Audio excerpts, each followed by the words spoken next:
नमस्कार दोस्तों, मैं हूं आपका दोस्त रोहिताश यादव। देखिए, अभी हमें अपने ट्विटर हैंडल पर कुछ अपडेट्स ऐसी हैं जो मार्केट के लिए थोड़ी सी पैनिक क्रिएट कर सकती हैं, क्योंकि एसईसी ने कई एक्सचेंजों को जो है टारगेट करना शुरू कर दिया है। तो देखिए, आपको जानना बहुत ज़रूरी है, इसलिए वीडियो अंत तक देखिए और देखते हैं मार्केट पर इसका क्या इम्पैक्ट आ सकता है। तो कल से ही आप शाम से देख रहे हैं कुछ ना कुछ एसईसी ने ऐसी नेगेटिव न्यूज मार्केट में निकालनी शुरू कर दी हैं जो कहीं ना कहीं मार्केट में थोड़ा सा पैनिक क्रिएट करेंगी जरूर। और एक एक्सचेंज पूरी तरीके से बंद हो गया, तो चलो उसके बारे में भी आपको बताते हैं। यानी एक्सचेंज ने बिल्कुल क्लियर कट बोल दिया है कि 4 तारीख यानी 4 दिसंबर से हम काम करना बंद कर रहे हैं, आप अपना विड्रॉ जो भी है कर लीजिए। चलो वन बाई वन सबको कवर करेंगे, अच्छा लगे तो लाइक सब्सक्राइब जरूर कीजिए।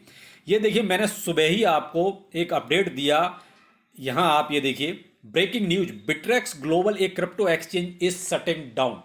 यानी कि बिट्रेक्स ने अपने आप को पूरी तरीके से बंद करने की घोषणा कर दी है और बाकायदा उन्होंने अनाउंसमेंट इस चीज़ का एक तरह से लिखित में बोलते हैं ना, उसी तरीके से कर दिया। आप अगर उनकी साइट पे जाएंगे तो आपको ये चीज़ मिल जाएगी। और इन्होंने बहुत क्लियर कट बोल दिया है कि हमारा जो एसईसी के साथ, यानी कि ये एसईसी नाम की जो संस्था है अमेरिका की, इसने क्रिप्टो में बेमतलब की भसड़ मचा रखी, यही कहेंगे। यानी कि जिसको कुछ नहीं करना चाहिए वो उसने ऐसा कुछ कर रखा है कि खामखा मार्केट को डाउन करने वाली चीजें। अब यहाँ इन्होंने साफ बोला है कि भाई देखिए, एसईसी की वजह से हमें ये सब जो है बंद करना पड़ रहा है, क्योंकि भाई इनके ऊपर भी एक लॉ सूट चल रहा है। तो इन्होंने साफ कह दिया भाई 4 तारीख से हम सारी एक तरह से ट्रेडिंग वाली सुविधाएं सारी बंद कर देंगे, डिपॉजिट बंद कर देंगे, विड्रॉ केवल चालू रहेगा 4 के बाद, यानी 4 दिसंबर के बाद। अगर आप लोग बिट्रेक्स एक्सचेंज यानी बिट्रेक्स ग्लोबल को अगर आप यूज करते हैं तो 4 तारीख के बाद आप अपना withdraw as soon as possible, जितना जल्दी हो सके वहां से निकाल लीजिए, क्योंकि उन्होंने खुद ही कहा है। इसलिए भाई देखिए, आपके पास इंफॉर्मेशन पहुंचानी जरूरी है। अब यहाँ देखिए, आपको बताना इसलिए जरूरत है, मैंने देखिए उनकी साइट से भी आपको ये जो उन्होंने भेजा है, अपडेट किया है, वो भी बताया, और जो ट्विटर हैंडल पर जो उन्होंने दिया वो भी आपको बता दिया। तो एक तरह से दोनों तरह से कंफर्मेशन हो गया कि एक तरह से ये एक्सचेंज पूरी तरीके से अब बिट्रेक्स ग्लोबल बंद हो रहा है। तो भाई जो भी यूज करते हैं, देखिए है तो बाहर का एक्सचेंज, हम लोग इसको यूज नहीं करते ज़्यादातर, लेकिन बहुत से लोग फिर भी यूज करते हैं। तो आप लोग थोड़ा सा सतर्क हो जाइए और यहाँ से अपना विड्रॉल कर लीजिए जितना जल्दी हो सके उतना जल्दी, क्योंकि जब क्लियर कट हो गया तो फिर वहाँ रुकने का कोई मतलब बनता नहीं है। अब आते हैं एक और बैड न्यूज जो एसईसी की तरफ से ही है, ये है क्रैकन एक्सचेंज के लिए। यानी क्रैकन एक्सचेंज को भी एसईसी ने सू किया है, यानी कि उनके ऊपर भी केस किया है, और वो उसी के लिए किया है जो आपने पहले सुना था बाइनेंस के ऊपर भी किया था कि आप इलीगल तरीके से एक तरह से अनरजिस्टर्ड सिक्योरिटीज एक्सचेंज चला रहे हैं, यानी आप ट्रेड करा रहे हैं और एक तरह से डीलिंग कर रहे हैं, ब्रोकर का काम कर रहे हैं। यानी वही सिक्योरिटीज वाला फंडा जो है यहाँ क्रैकन एक्सचेंज पर भी एसईसी ने लगा दिया है। तो ये मैंने आपको देखिए करीब 4-5 घंटे पहले आपको ये अपडेट ट्विटर पर दे दिया था। देखिए, अब ये बहुत से लोग मेरे जो व्यूअर हैं वो ट्विटर को यूज नहीं करते, तो उनके लिए खबर देनी वीडियो के जरिए जरूरी है। और ये एक तरह से देखा जाए तो मार्केट के लिए नेगेटिव न्यूज है, कहीं ना कहीं ये एक्सचेंज की बात आ रही है। और यहीं पर आपको बताना चाहूंगा, देखिए जो आप ये मैनिपुलेशन देख रहे हैं बीएनबी, ये रात का खेल है। तो यहाँ जो है रात का और ये दिन में लगभग चला, ये उस टाइम का सारा खेल है। ये हुआ क्या था, एसईसी ने एक तरह से जो बाइनेंस के साथ सेटलमेंट की बात की, तो वहाँ 4 बिलियन उन्होंने मांग लिया, एक तरह से जो क्रिमिनल केस है उसको विड्रॉ करने के लिए। तो अब एक चीज यहाँ सोचने वाली बात है कि आप एक चीज बताइए, इधर लॉ का हवाला भी देते हैं कि साहब लॉ के अंतर्गत हम ये सारे काम कर रहे हैं, इधर आप एक तरह से बार्गेनिंग भी कर रहे हैं।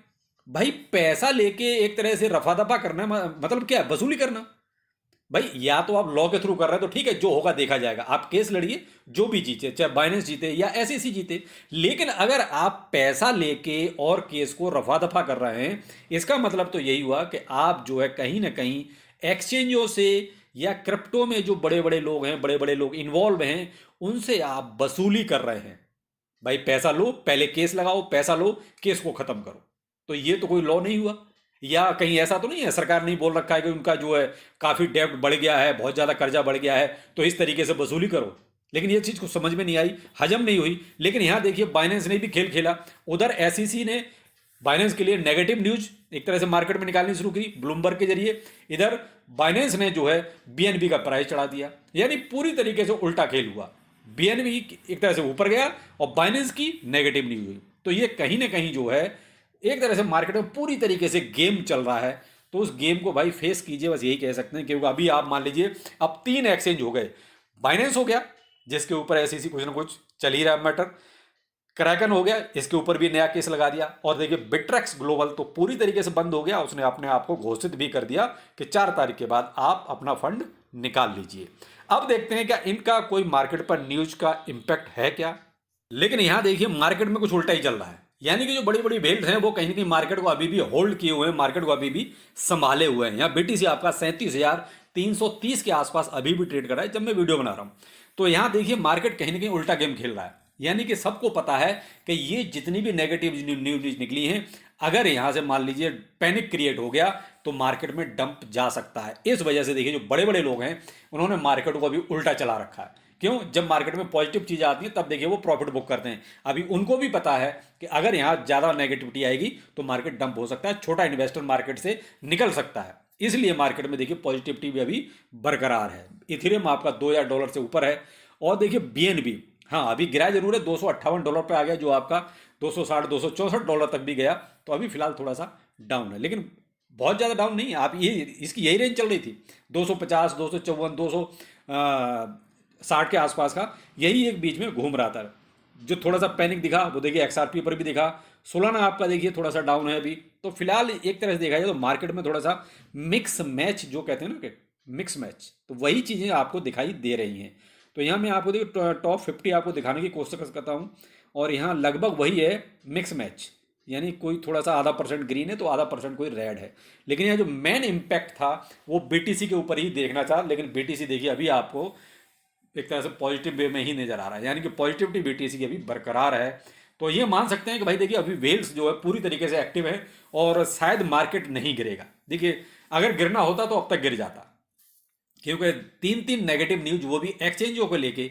तो इसलिए यहाँ आप थोड़ा सा ये मैं तो यही कहूँगा कि थोड़ा सा पॉजिटिव रह सकते हैं कि भाई एक तरह से वेल्स ने मोर्चा संभाल रखा है। यहाँ अगर मैं आपको देखिए BTC का डोमिनेंस अगर दिखाने की कोशिश करूँ तो BTC का डोमिनेंस भी देखिए अभी ठीक ठाक है। आपका देखिए BTC का डोमिनेंस अभी भी 51.62% है, यानी लगभग 52% के आसपास BTC का डोमिनेंस आप मान सकते हैं। तो इसी चीज़ से समझ जाइए कि मार्केट को एक तरह से बड़े बड़े लोगों ने, बड़ी बड़ी वेल्स ने, बड़े बड़े इंस्टीट्यूशंस ने अभी संभाल रखा है। छोटा इन्वेस्टर तो देखिए यहाँ पर अभी ज़्यादा कुछ नहीं कर रहा है। लेकिन फिलहाल अगर मैं तो यही कहूँगा कि मार्केट पॉजिटिव है, यहाँ नेगेटिविटी अभी मार्केट में उतनी नहीं है। दूसरी पॉजिटिव चीज़ आपकी चीज़ ये है, यहाँ 1.41 ट्रिलियन आपका मार्केट कैप है।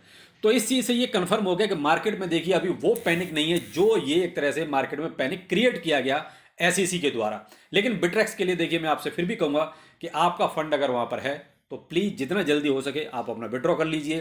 क्रैकन की जरूर थोड़ी सी अभी नेगेटिव न्यूज़ चल रही है, थोड़ा सा इस पर भी ध्यान रखिएगा। देखिए सेंट्रलाइज्ड एक्सचेंज है, SEC कब किसके सामने प्रॉब्लम क्रिएट कर दे कुछ नहीं कह सकते। तो यहाँ थोड़ा सा आप जो सेंट्रलाइज एक्सचेंज जहाँ पर भी आपका अगर बहुत ज़्यादा बड़ा फंड है, छोटा मोटा फंड है तो देखिए कोई बात नहीं। अगर बड़े बड़े फंड आपके पास हैं तो देखिए मैं तो वही कहूँगा कि आप अपने हार्डवेयर वॉलेट में या अपना मेटामास्क या ट्रस्ट वॉलेट जो भी यूज करते हैं, अगर आप वॉलेट्स में ट्रांसफर कर लें तो ज़्यादा बेहतर है। देखिए सेंट्रलाइज एक्सचेंजों के पीछे फिर से एक तरह से SEC नेगेटिव न्यूज़ चलाने लगा है। तो थोड़ा सा केयरफुल रहिए। बाकी चलिए शाम को मिलते हैं किसी नई अपडेट के साथ। नमस्कार।